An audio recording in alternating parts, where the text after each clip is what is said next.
SmackDown New Year's resolution was crazy.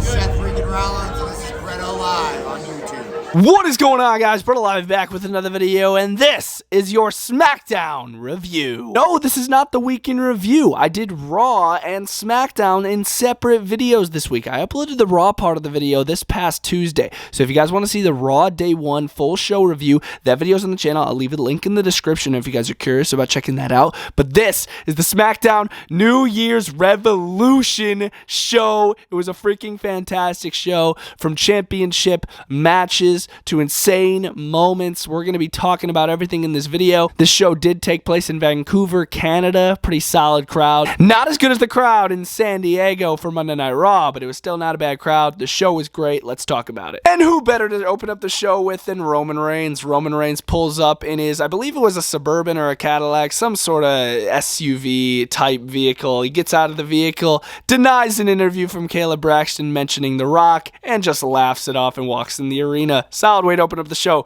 just keeping us waiting for the Tribal Chief. And then we jumped right into our opening match, which was Kevin Owens going one-on-one with Santos Escobar. Of course, this was the finals match for the United States Championship tournament, which has been a solid tournament. I've really enjoyed it. From the beginning, though, I kind of knew it was going to be Kevin Owens because they kind of already planted the seed with him and Logan Paul starting their beef before this tournament even began. Angel Garza and Humberto Carrillo were on ringside looking to pose as threats, but before the match could even get started, here comes Joaquin Wilde and Cruz del Toro to get them off of ringside, fight him backstage. So then it's one-on-one between Santos and Kevin. And it was. We didn't see any interference from anybody. We had Logan Paul on commentary, but he didn't pose as anything. The match was solid. In the end, Kevin Owens hits a pop-up powerbomb and then a stunner on Santos Escobar to pick up the victory and become #1 contender for Logan Paul's United States Championship. After the match, Logan Paul gets up out of his chair off of commentary, walks in the ring, starts bashing Kevin Owens, but before he could get any more words out,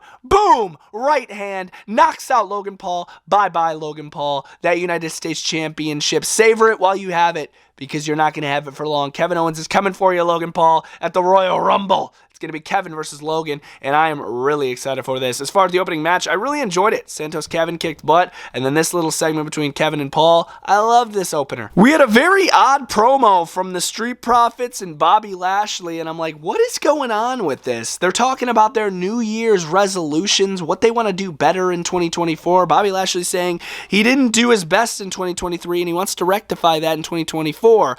But before he could get any more words out, and the Street Profits as well, they get interrupted by Karrion Kross. And who stands by the side of Karrion Kross? None other than the master of tag team wrestling, Paul Ellering. Insane manager right here. Sides next to Karrion Kross and then back in the ring.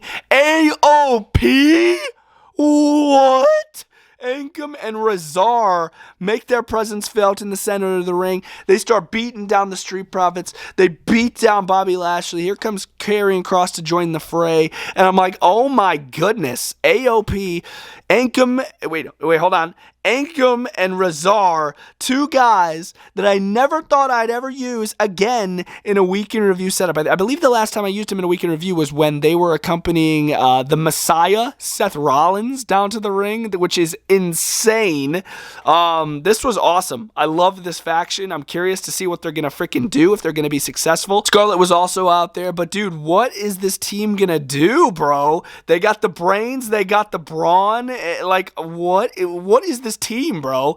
This just looks like an unstoppable force. I'm curious to see what they're going to do here on the blue brand of SmackDown. And this was an epic way to stake your claim that you're here on SmackDown to fight, bro. Taking out the Profits and Bobby Lashley. Michin Mia Yim had a women's world championship match up against Io Sky. Can anybody remind me how Mia Yim got this match? How did she get a championship match out of nowhere? I found this really odd. Like, did she win a #1 contenders match and I just forgot about it. Some of you help me out down in the comments down below. But anyways, this was a great women's match. No doubt about it, bro. Michin held her own in this match, bro. She went for a suicide dive. Io Sky literally moves out of the way and she belly flops right on the mat. I'm like, oh my God.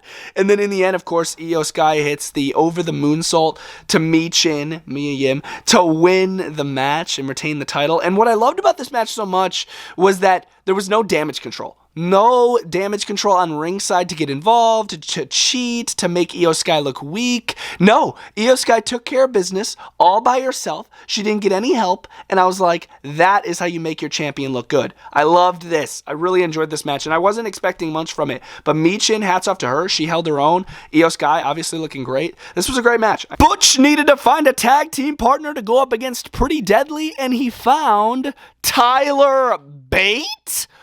What? Bro, Tyler Bate makes his freaking SmackDown debut, and this man is freaking fantastic, bro. I haven't watched Tyler Bate wrestle in a while, so to see him wrestle on SmackDown was a breath of fresh air. My goodness, he is so charismatic. I wasn't expecting Tyler Bate, though. I was expecting a Sheamus return, I'm not going to lie, because I knew Ridge wasn't going to tag with Butch, because, like, I guess they have beef. I thought it was going to be Sheamus, but no, it was Tyler Bate. They pick off Pretty Deadly, which I was actually kind of shocked. I thought Pretty Deadly was still going to win this. But yeah, no, they pick off Pretty Deadly. They hit a double powerbomb, and I believe it was Elton Prince. It doesn't even matter. And they beat Pretty Deadly. I was like, dude, this is awesome. Hopefully they could be a tag team more in the future, and they could change Pete Dunne's name back to Pete Dunne and get rid of that Butch name, bro. It's annoying. It was our main event of the show. It's been hyped up for weeks. Randy Orton versus AJ Styles versus LA Knight. Winner becomes #1 contender for the undisputed Universal Championship and faces Roman Reigns at the Royal Rumble. This match was amazing. Oh my goodness. Back and forth from each one of these men. We even saw AJ Styles hit a 450, which I haven't seen him do in ages. Randy Orton countered the Phenomenal Foreman into an RKO. LA Knight hit the BFT on Randy Orton. This match was amazing. LA Knight even got busted open. His forehead was busted open. This match was so good. Pulling the referee out of the ring, stopping the referee's count. But it got ruined by the bloodline. Roman Reigns' music hits. He comes down to the ring with Solo, Jimmy, No Yeet. I like that new shirt, by the way, Jimmy. They run in the ring and they just start pummeling Randy, AJ, and LA Knight. They just start destroying them. Spears, right hands, just absolutely wrecking them and giving us no winner in this match. Even though it was triple threat, none of these guys could continue. None of them could continue after what the Bloodline put them through. So we had no winner, no #1 contender. I'm like, that's how you're going to end this show? Really? Are you serious right now? But then, Nick Aldis on ringside approaches Paul Heyman. He was watching the entire triple threat match as it went down because this was his idea to get Roman Reigns an opponent at the Royal Rumble, and it got spoiled by Roman Reigns, who thinks he runs SmackDown, but Nick Aldis runs SmackDown, and he made that clear when he told Paul Heyman that after Roman Reigns is done celebrating in the ring, you could tell him that now it's going to be a fatal four-way at the Royal Rumble, and you should have seen the look on Paul Heyman's face, and I guarantee you he wanted to pull out his phone and say, call Roman Reigns, but Roman Reigns was right in front of him. Roman Reigns didn't hear Nick Aldis, so I can't imagine Roman's reaction after Paul had to tell him this. Nick Aldis, what a badass. Oh my goodness. He ain't taking no crap from Roman. No doubt about that. If you want to spoil my triple threat match, okay. You're just going to face all of them then at the Royal Rumble. Oh, this is going to be a great match. Fatal four-way, LA Knight, AJ Styles, Randy Orton, and Roman Reigns for the Undisputed Universal Championship. It's going to be amazing.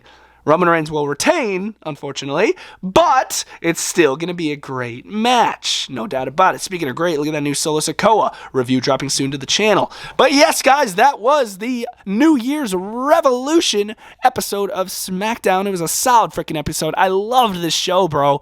It was so good. It kept me entertained the entire time. AOP?